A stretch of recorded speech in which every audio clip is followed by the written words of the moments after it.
ఏపీలో చట్టం అధికార పార్టీకి చుట్టంగా మారిపోయింది. పచ్చ నేతల అడుగులకు మడుగులొత్తడమే కాకీల పనిగా మారిపోయింది.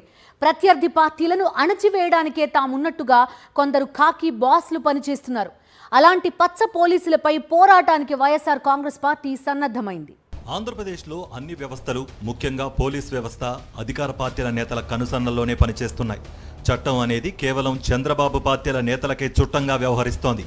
వారు కనుసైగ చేస్తే చాలు, ఎవరి మీద అయినా సరే అక్రమంగా కేసులు నమోదు చేస్తున్నారు, అక్రమంగా నిర్బంధించేస్తున్నారు.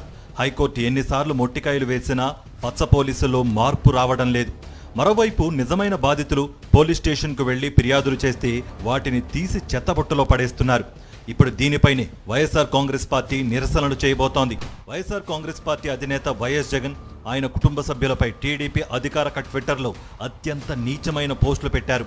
చివరికి మంత్రి నారా లోకేష్ సైతం చౌకబారుగా వ్యవహరిస్తూ జగన్పై ట్వీట్లు చేశారు. ఇలా ఒకటి కాదు, రెండు కాదు, కొన్ని వందల సంఖ్యలో పోస్టులు పెట్టారు. ఇక టీడీపీ కేంద్ర కార్యాలయం ఎన్టీఆర్ భవన్లో ఏర్పాటైన ఫేక్ ఫ్యాక్టరీల్లో ప్రతిరోజు తయారయ్యే ఇలాంటి వేలాది పోస్టులు ఏపీలోని లక్షలాది సోషల్ మీడియా ఖాతాల్లోకి వెళ్లిపోతున్నాయి. వైఎస్ జగన్, ఆయన కుటుంబ సభ్యులను కించపరిచేలా ఈ పోస్టులు ఉంటున్నాయి.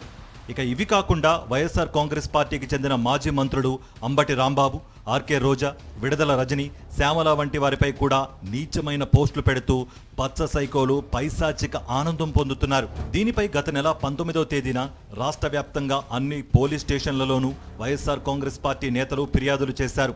తమను కించపరిచేలా పెట్టిన పోస్టులు, వెబ్సైట్ లింకులను ఆధారాలుగా చూపుతూ ఈ ఫిర్యాదులను అందించారు.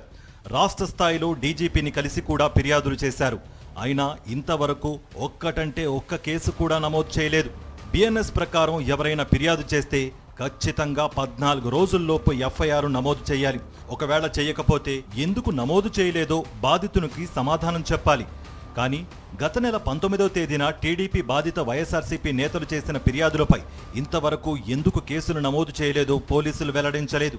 దీనిపై న్యాయపరమైన పోరాటానికి వైఎస్ఆర్ కాంగ్రెస్ పార్టీ నేతలు సన్నద్ధమవుతున్నారు. ఆంధ్రప్రదేశ్ పోలీసుల వ్యవహార శైలి ఇంతగా దిగజారిపోవడానికి చంద్రబాబు సర్కారే కారణమనే కామెంట్స్ వినిపిస్తున్నాయి. పోలీసులను అధికార పార్టీ ప్రత్యర్థులపైకి ఉసిగొల్పడం గతంలో ఎప్పుడూ జరగలేదని, ఇప్పుడే చూస్తున్నామని వ్యాఖ్యలు వెలువడుతున్నాయి.